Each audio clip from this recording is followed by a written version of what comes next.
안녕하세요. 여성 긴급전화 1366 충남센터입니다. 당신은 지금 사랑을 하고 있나요? 사랑이 시작되기를 기다릴 수도 있고, 또 설렘 가득한 사랑을 하고 있을 수도 있겠죠. 하지만 조금 불편한 마음으로 연인을 만나고 있는 분도 계실 겁니다. 1366 충남센터에서는 6가지 챕터를 통해 사랑에 대한 이야기를 나눠보려고 합니다. 누군가는 사랑이라고 말하지만 또 다른 누군가는 폭력이라 부르는, 네, 데이트 폭력에 관한 이야기입니다. 첫 번째 챕터는 사랑해서 그랬다는 변명입니다. 데이트 폭력에 대해서 얼마나 알고 계시나요? 매체를 통해 보여지는 무차별적인 폭행만이 데이트 폭력일까요? 궁금하시죠?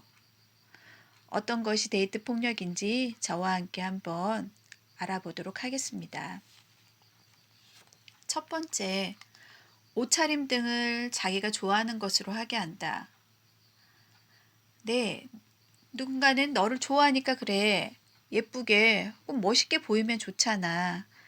그만큼 관심이 있다는 거야. 라고 말할 수 있죠. 하지만 상대방은 옷은 나를 나타내는 개성이고 자기 만족 아니야? 내가 원하는 스타일대로 맞추겠다라는 건 주의할 필요가 있어. 라고 말할 수 있겠죠. 그리고 또 그렇게 생각할 수 있습니다. 그런데 그럼에도 불구하고 계속 강요를 한다면 이 또한 데이트 폭력에 해당됩니다. 두 번째는 타인과의 약속, 통화, 기과 시간 등을 감시한다. 정말 이거는 나쁜 마음으로 그런 건 아니죠. 그냥 너의 생활이 궁금해서 그래 라고 말할 수 있습니다. 하지만 상대방은 일거수일투족을 확인해야 좀 안도감이 든다는 거잖아. 그런데 너는 확인했다고 안심하는 것도 아니고 내가 불편해하면 존중해주고 수용해주면 좋겠어 라고 말할 수 있습니다. 그렇게 생각할 수도 있고요. 그럼에도 불구하고 또 반복해서 이렇게 약속, 통화, 기간 시간 등을 계속 묻는다면 이 또한 데이트 폭력이 될 수 있습니다. 세 번째는 나의 의사와 상관없이 스킨십을 강요한다입니다. 이럴 경우 날 사랑하지 않아? 싫으면 나랑 친구랑 지내지 왜 사귀는 거야? 라고 할 수 있습니다. 하지만 사람에 따라서 취향도 다르고 하고 싶은 성행동도 다르죠. 누구나 성적 자기결정권은 있고 이러한 스킨십에서는 좀 충분한 대화가 필요하다고 생각합니다. 그럼에도 불구하고 이렇게 나의 의사와 상관없이 스킨십을 강요하게 된다면 이것도 데이트 폭력에 해당되죠. 누구와 있었는지 항상 확인했다가 62.4%로 데이트 폭력 피해 행동 통제 중 가장 많았습니다.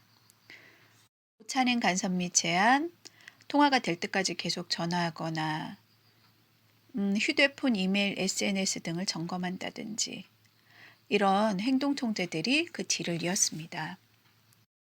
그렇다면 데이트 폭력은 개인의 문제일까요? 한쪽이 참으면 해결될 수 있을까요? 또 시간이 지나면 괜찮아지는 문제일까요?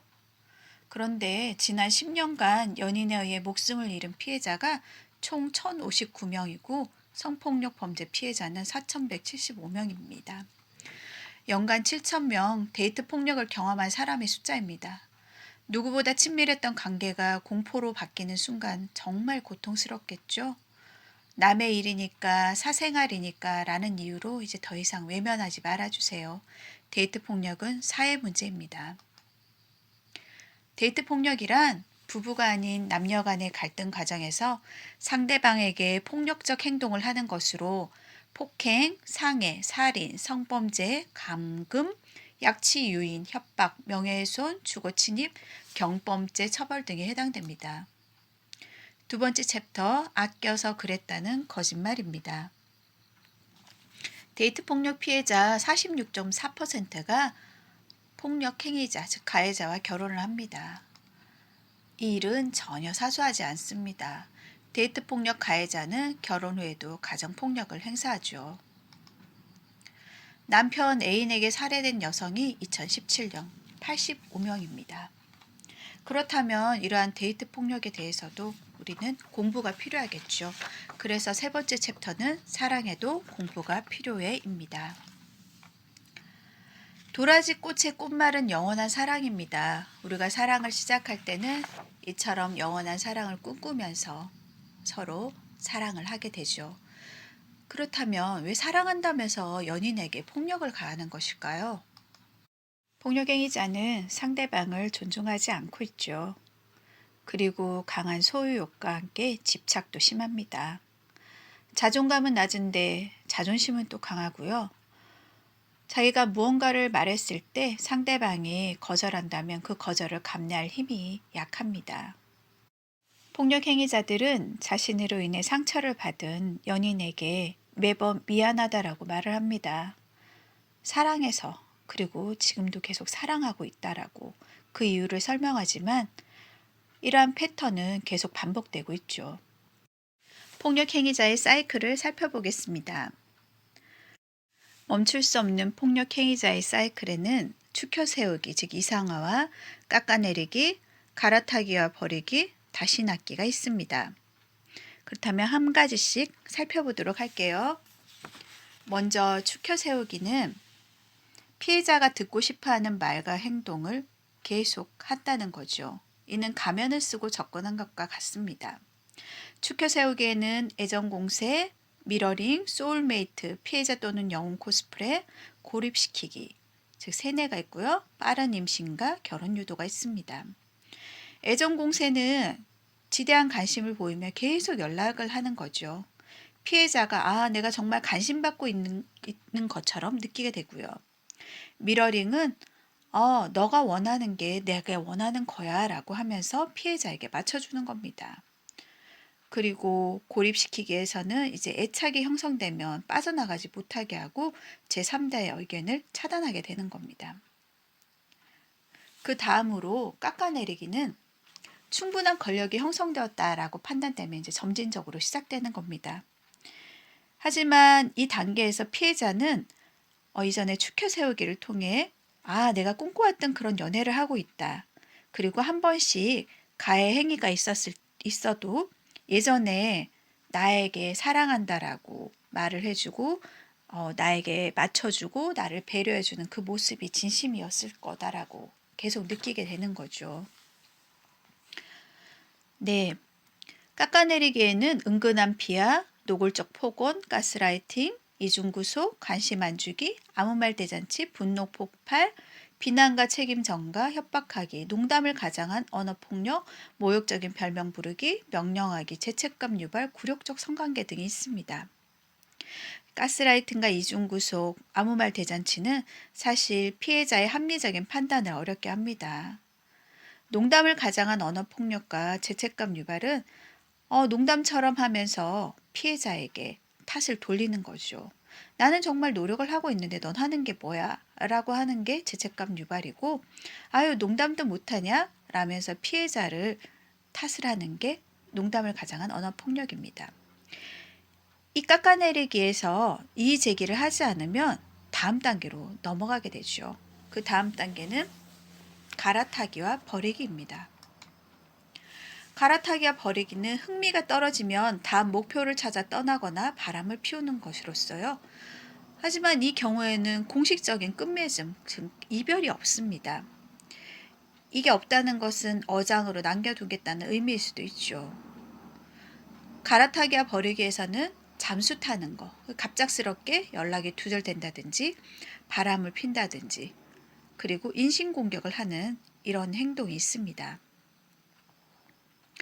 사실 이 단계에서는 자기가 필요로 하는 자원이 떨어지거나 하면 다른 사람을 찾는 거죠. 잠수 타는 거는 피해자가 어떻게 손을 쓸 수가 없어요. 지방에 계신 어머니가 아파 이런 식으로 연락이 두절되고요. 인신공격 같은 경우는 악소문을 퍼뜨립니다. 사실 자기 이미지가 망가지는 걸 용납 못하는 피해자들은 상대방이 나쁜 사람이고 자기는 피해자라고 주장을 하는 거죠. 이로 인해서 피해자는 2차 피해를 당하게 되고요. 피해자들이 학대 사이클에서 빠져나오지 못하거나 이체 폐해를 당하는 이유가 이 단계 때문입니다. 다음으로 다시낫기가 있습니다. 관심 자원이 부족할 때 자신의 영향력을 테스트하는 단계입니다. 긍정적인 관심을 유도하는 경우도 있고요. 책임감과 죄책감을 자극하고 또 부정적 관심 유도를 하는 경우가 있습니다. 책임감, 죄책감 자극을 할 때 흔히 하는 말이 자살할 것 같아. 나 지금 너무 많이 다쳤어. 라고 말을 하죠. 하지만 이 단계에서 굳이 다쳤다고 해서 피해자가 직접 갈 필요가 없습니다. 119로 전화를 하거나 아니면 112에 신고를 해준다거나 그리고 병원 전화번호를 가르쳐 주는 것도 좋은 방법입니다.